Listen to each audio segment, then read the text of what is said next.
एक बार की बात है, एक छोटे से गांव में एक लड़का रहता था जिसका नाम आर्यन था। आर्यन बहुत ही जिज्ञासु और कल्पनाशील था। उसे हमेशा अजीब अजीब चीज़ों में दिलचस्पी रहती थी। गांव के पास एक पुराना और सुनसान जंगल था जिसके बारे में लोग कहते थे कि वहाँ जादू होता है। लेकिन डर के मारे कोई भी उस जंगल में जाने की हिम्मत नहीं करता था। आर्यन ने ठान लिया कि वह जंगल में जाकर देखेगा कि वहाँ क्या जादू है। एक दिन चुपचाप वह जंगल की ओर चल पड़ा। जंगल में घुसते ही उसे पेड़ों की सरसराहट और पक्षियों की अजीब आवाज़ें सुनाई देने लगीं। वह थोड़ा डर तो रहा था, लेकिन उसकी जिज्ञासा ने उसे आगे बढ़ने पर मजबूर कर दिया। कुछ दूर चलने पर उसे एक पुराना कुआं दिखाई दिया। उस कुएं के पास एक बूढ़ा आदमी बैठा था।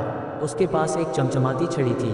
बूढ़े ने आर्यन को देखकर मुस्कुराते हुए कहा, तुम्हें यहाँ क्या चाहिए, बच्चे?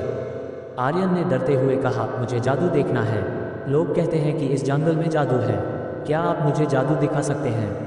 बूढ़ा हंस पड़ा और बोला, जादू हर जगह है, लेकिन उसे देखने के लिए तुम्हें विश्वास और धैर्य चाहिए।